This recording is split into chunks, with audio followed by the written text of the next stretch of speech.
another way to really succeed in your geofarm is knowing the demographic. Welcome to Stay Paid Real Estate Marketing.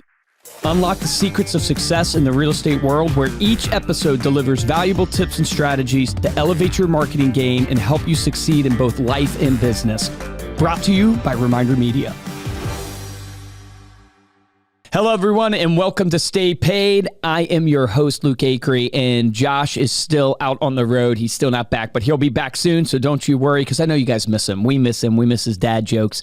But we have a phenomenal guest for you today, actually referred to us by Lindsay Joe. So go check out Lindsay Joe's episode, because she's amazing. You guys know that, and she referred us, and anybody that she says is a rock star, we were like, we gotta have this person on the show. And I started researching Katie, who's our guest today, and found out, okay, she's a BAM contributor. You guys know I'm a BAM contributor. Not only that, she's a super successful real estate agent. She is a mom. And so to share a little bit about Katie Lucy is a hyperlocal expert who serves with a community-focused, value-first approach. As a mother of 3 young kids, she is passionate about helping young moms get clarity and find success in the tiniest pockets of the day by developing a strategy that feels authentic and confident through vision, time management, personal branding, and long-term tactical plans in the real estate industry. Katie Lucy, welcome to Stay Paid. Thank you for having me. Happy to be here. Awesome. It's great to have you. So I want to pick your brain on being a mom in real estate, because I've watched my wife and I have 2 young kids. One is 3, Evelyn, and then the William is about to be a year old. And I just watch what she does, and I just do not know how you guys are able to, one, be a mom and be a killer real estate agent. Like, what advice are you giving to moms? How have you created balance and structure in your life to be able to do that? So failing a lot, but yeah, a lot of realistic expectations and time management. So I'm insanely intentional with literally every minute of my day, because when I first started in real estate, I mean, I would be busy with transactions, and then it was kind of like half doing everything, which was not the way to do it. So when I kind of reassessed everything and I very, very strategically planned my days and organized what tasks, move the needle so that I can be present for my kids, because I am there every day. Like if anyone gets sick or I pick them up from school or whatever I have to do, I make sure that I'm a very present parent, and I still have time to serve my clients and do everything I want to do. Does that tactically look like where you're planning out the night before, or do you sit down on a Sunday and map out your week? I'm just curious how that tactically looks for you. I have an extremely detailed business plan that it's very simple, but very strategic. So okay. I know exactly all my lead pillars, and I know exactly what items I need to do daily, weekly, monthly. And I have made a spreadsheet, essentially, is all I do. And I have a checklist of what I need to do daily. So in each day of the week, because one of my kids isn't even in school full time yet. So It's only 3 days a week. So I know in those few time blocks I have in the morning on the days that they're gone, I know already in advance for the rest, for at least the rest of the quarter, what I'm doing. Wow. It's just geofarming, whatever that is on my to-do for that day, or, and if I got to shoot some content or something like that, I have different days and time blocks. So that's an incredible golden nugget. You've literally mapped out, obviously, your goal, and then reverse engineered how you're going to get there through your lead pillars down to your activity. Can you give us an idea of how much prospecting time, or what I would maybe call lead gen time, effort to go get new sales you put in every day or every week? So it's between an hour and a half of proactively sitting at my desk, either calling places, following up, or actively engaging with people. Because of my time constraints, I'm extremely aware my ambitions far outweigh my capacity. So I know I need to have reel it in and stay realistic. So I know that if I know what I can handle. So on days when I have 7 transactions going on, I don't prospect as much as I should, direct calls, because if I were to get 2 new appointments, but then I have to go do something this afternoon, it's kind of unrealistic to just kind of go. But yeah, I definitely have it down to the hour, and at least an hour and a half is what my goal for prospecting is every day. I have to have 15 conversations a day is to meet my goals. And exactly like you said, I did reverse engineer. So I took all my numbers from last year and I tracked everything last year. And I reverse engineered how many conversations I need to have as many appointments as I need to get to the volume I want to get to based on my averages. So yeah, I reverse engineer it, and I figured about an hour and a half a day gets me 15 conversations. It actually ends up usually being a little bit more, which is great. That's amazing. I think that's where people struggle so much in real estate, is that their time management is the hardest part of the business, because you kind of are at the ebb and flow of things that are coming up or happening, and prospects and appointments. So like locking into at least knowing, hey, I got to hit an hour and a half a day, because that's going to generate 15 conversations. And that ultimately is the result you want. So talk a little bit about one of your lead gen pillars. We had talked about geographic farming as one of the pillars before we came on the show. I'd love to hear, how you break down geographic farming, and maybe you could start with like, how did you choose your farm? So I did choose my farm. It's actually where I grew up, and where I bought a house as an adult. So it's a area in North Jupiter where it's like old school Jupiter. It's been here. Most of them were built in like the 80s, which is the ones I love, like old Florida homes.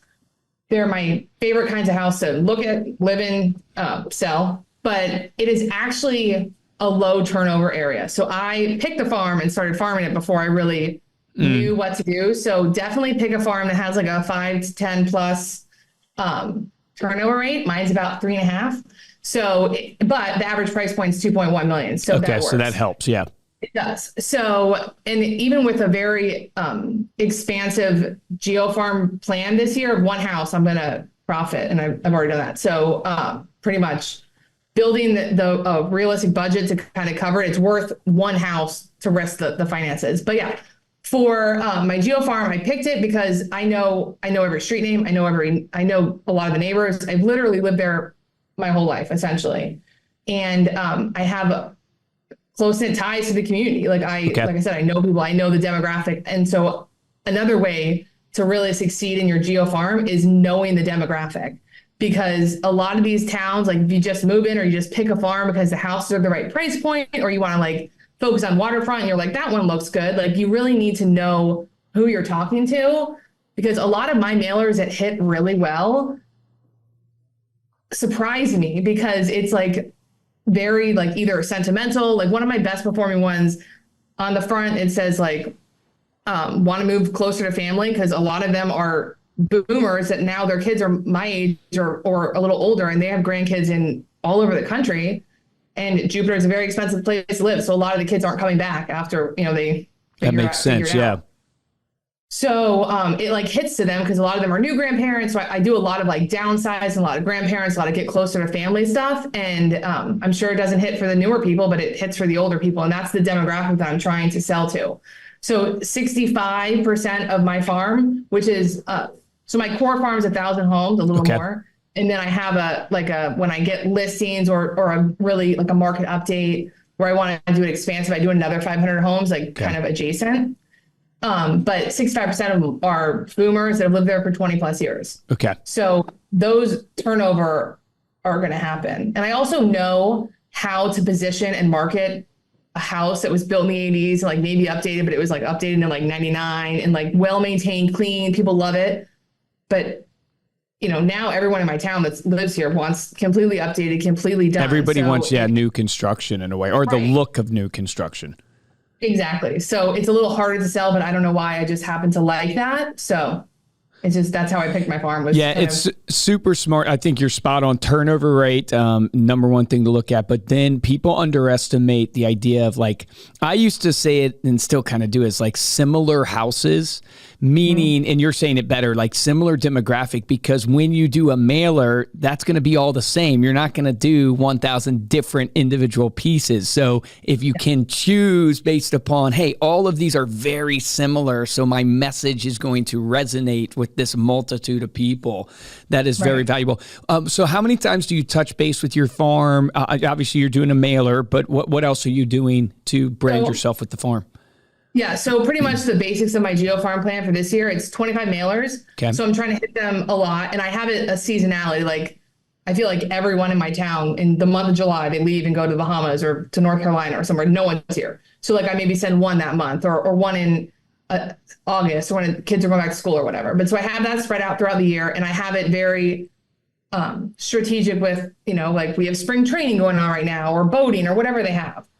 And then I do a few events a year. So of the people that are buying the new homes, they're younger families with little kids. So I always do a Kona ice truck and people love it. That's awesome. And even the older folks that don't have little kids there, it like is reminiscent of like when their kids were kids riding their bikes around and like, cute stuff like that. Because unfortunately now kids don't play outside as much. So it like is nice to kind of do that. Can you break down practically, because I love that idea. What does that look like? How much does it cost you to rent a truck like that? Is it for 4 hours, 2 hours? Do you go invite people? Like, how does that tactically break down? Yeah. So it costs, I think the Kona ice truck itself is like probably like $400 for what I do. Because I do like a 2 hour unlimited, whatever. And if I have to pay more because so many people showed up, I'm happy to do that. Yep. But we go to 2 neighborhoods. So it ends up being about 300 doors that I will send a mailer. And then I also will send a personal invitation handwritten to each of the neighbors. So that's 300 handwritten ones. Yeah. And then the mailer will go to 1,000 people. So even the neighborhoods that don't get to get the Kona ice truck, they still know that's like something I do. And half of them don't even realize like where it was. So, and then I will call them all the week of and just let them know what I'm doing. That's incredible. Thank you. And then I also made these like open house signs. I just made signs that says like Kona ice today at the lake, because there's ones at a lake. They're both at lakes essentially. And then I write, my branding on it. So I'll put that at the front of the neighborhood. And I've only done 3 of them. And the last one I did, I swear to God, every single person knew who I was. It was ridiculous. Wow. Yeah. And this next one I'm doing, I'm taking Lindsay Joe's idea of her, like, if you know her QR code with the Starbucks. So I am working on ways to learn like how to digitally farm these same people so that I can I'm not trying to blast them with emails yet. Eventually I would love to, but I'm trying to get to retarget them. Yeah. So, Their like, profile information. Yeah. Exactly. So I'm going to bring a QR code and say like, oh, adults get something too, like scan this and go in the next 2 days to get it at Starbucks, just so I can get their emails. But so that's how it works for that. And that is just so I can clarify myself. That's kind of like the lake is like a park, so you're parking it at like a park and people are literally coming there to that. Okay. That's awesome. Okay. That's very helpful. Thank you. Yeah. It's like just like a green space with a lake. There's like a little dock. All the kids ride their bikes. A lot of people have golf carts around here. Okay. So it's the whole neighborhood comes. It's really great. Like I probably had 50 people show up at the last one, and there's only 99 homes in one of the neighborhoods. Wow. So it really, really has a good turnout. And like people know that that's like one of my favorite neighborhoods, obviously, because I give them so much attention. So it definitely, it works. Yeah, that's pretty. Really, when you think about it, couple $100 for my mailers, couple $100 for invitations, $400 for my Kona ice truck. I mean, under $1,000 every time. And you're getting 3 to 4 touch points, one of them potentially being face to face when they show up to the event. So like you're getting so much brand equity built. It's just unbelievable. Sure. So you're doing 4 events, you said? So I'm actually cut it back to 3. So I'm going to do 3. one around Easter, one in the summer, and one around Christmas. Okay. Love that. So I originally had 2 planned in the summer, but it was just too much. Okay. So now how have you found the farm translates to, because you're crushing it, like 25 mailers, 3 events, like that's phenomenal. So how are you translating, like how you get the conversations to turn to real estate to get a lead? Like how are you trying to strategically guide people to, hey, do you have any interest? I'm Tool talking because I suck at like a call to action. So I'll call them and I'll just start talking and we'll just talk about, I always am like, hey, I sent you a recent mailer. And if the mailer was about me or about market, like I'll use the tonality to figure out what we're going to talk about. But I do have very conversational kind of way about me, which I'm trying to turn more to a direct sales pitch. And the market ones I get a lot of, but now that I'm getting more listings in the area, that definitely helps because they do love the market ones when I send them. So I always call when I have a listing, or even if there's like a closed sale in one of my like neighborhoods, I always call the ones I know at least. Okay. So I'm very passive, but I will ask like if they want a home equity report, even if they love their home and they don't plan on moving, like knowing the value of your home is super helpful, especially a lot of the boomers. Like, I'm like, cool, do you have your house in a trust? Like if you're going to live there forever, like let's help your kids out because putting it in a trust is going to help them. So that is a new tactic I'm trying to go with because I love the trust idea. I never thought about that. Yeah, to help protect with tax, and then it literally puts you in the advisor category in their mind. I love that. Yeah. And they appreciate because the houses are awesome. So they get calls all the time from agents, and they think they're annoying. So they appreciate that I'm not like just trying to like sell down their throat and be like annoying. So that helps. I mean, and also it is good. It's true. It's good to know the value of your home. And a lot of these people that have lived here for 25 years, they don't know. I was at someone's house 2 days ago. They bought their house in 99, super nice couple. They're like, we're trying to downsize now. And their house was worth 1.4. And they were like, oh, like they had no idea. You know what I mean? So it definitely helps. And another thing about farming, like you want to look and see who the dominant agent is. So in my farm, there's really no dominant agent. So that's why I was like, when I figured out that my turnover rate's really low, but knowing how many ties I have to the farm and how I know I'm a fantastic agent because I've been all the houses that are on the market, I always go to them. So I can actually help this area, right? So I know since there's no other dominant agent, I can easily get there, hopefully by the end of this year. But that's the thing when you're looking into a farm, if there's a dominant agent that has like 20 plus coverage, and it's going to be harder to break in. So, instead of whatever they say it normally takes, maybe it'll take 18 months. And if there's like 2 or 3 dominant agents, it's going to be obviously challenging to get into. Yeah, no, it's well said. It's not that you can't beat them, but it's just going to cost you so much more check equity. You know what I mean? So much more marketing spend, or I guess sweat equity. You can make the phone calls and do what you're doing. Right. But yeah, 100%. So I guess talk a little bit about, you're doing this farming.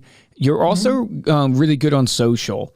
So I've seen some of your social stuff and your YouTube videos that you're starting to do and all that good stuff. So how are you thinking about that in terms of like lead gen? Because social goes to both sphere and farm. Right. What's your kind of concept and strategy there?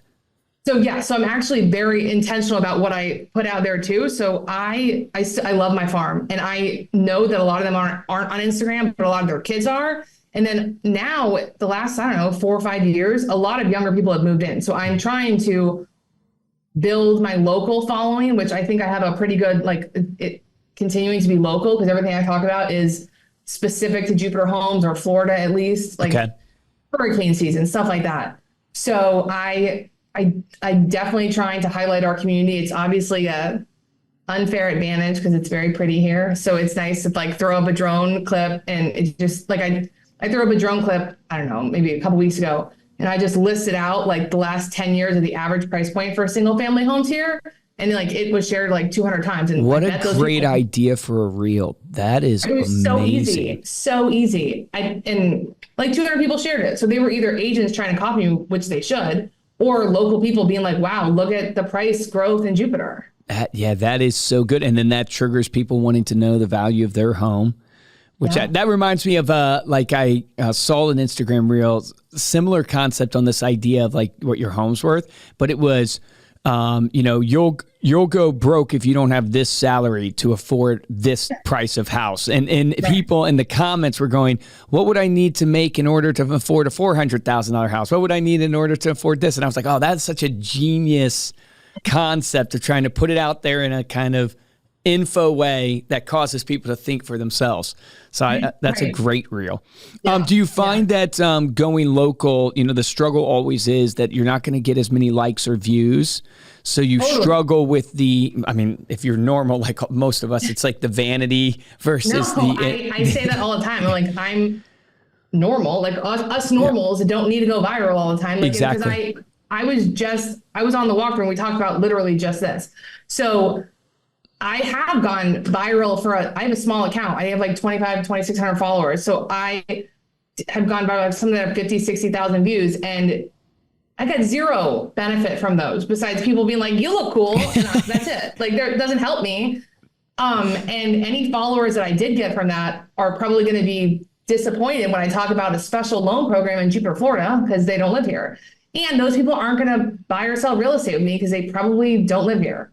But the local content, I wrote a piece for BAM on this. I have countless ones that have 40, 50, 60 likes that have actually generated real revenue that I've already closed, and ones that I'm shopping for homes now.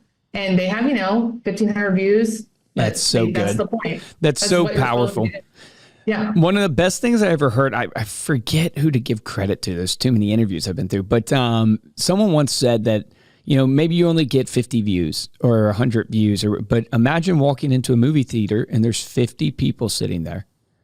And you basically do your little piece of content. It's like, that's what it is. 50 real human beings watched what you're doing. And it's just like, you got to think of it in terms of the actual person, not in terms of the number, because the vanity always gets all of us, myself included. It's like, because you feel like it's not the vanity, I don't think, from an ego standpoint, or at least not for me. And I don't think for most people. I think it's from they're not going to think I'm good at what I do. Totally. I got you. Yeah. You know what I mean? When I was growing my account, I was like, oh God, do I have enough followers now? Then once I got to a certain point, I was like, I don't care. Yeah.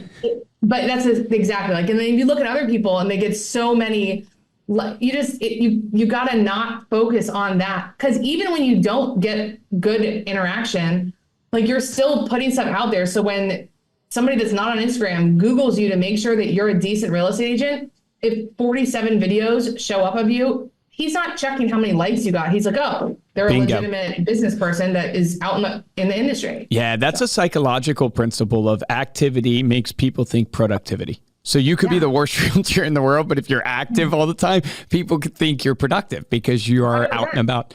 It is. I love what you touched on, because I think there's such a misnomer happening in the education space of Instagram and social, because we're getting educated by the Brad Lees and the Grant Cardones and all these people that have massive, and you name them, right? And they give good advice sometimes on social and stuff, but they're not trying to have the same result that you as a local business is trying to have. And so like, I remember speaking at a conference over the summer with Brad Lee, and he gave great advice for YouTube and social, but literally I was telling people, like, don't waste your time doing that, because it's not going to help you. He's trying to reach international audience. You're trying to reach literally the people living next to you. Yeah. And so you got to take a different approach. So I think that's so powerful. I want to ask you, because you've been successful in your, hometown, like, what do you think as you look at 2024 with all the shift that is happening, right? And we don't have to get into the NAR settlement or anything, but I'm just curious of, like, what would you tell real estate agents right now that they need to double down on and really focus on to have success? Because a lot of people are panicked. I shouldn't be surprised, but I'm surprised how many people are panicked. You got to control the controllables. People need to, I wrote an article about this yesterday. So 3 things you can do that will bring you a little bit of peace. And I just got my first 2 team members. I've been teaching this to them as much as possible. But one is just knowledge is power. Learn everything you can and learn it from the right sources. Don't listen to, there's so much bad advice out there. And so many people panicking and this doomsday stuff, like, we're not going to get paid anymore. Like, come on, guys. Like, we're going to figure it out. We have plenty of time. Just listen to the right people and you will be perfectly fine.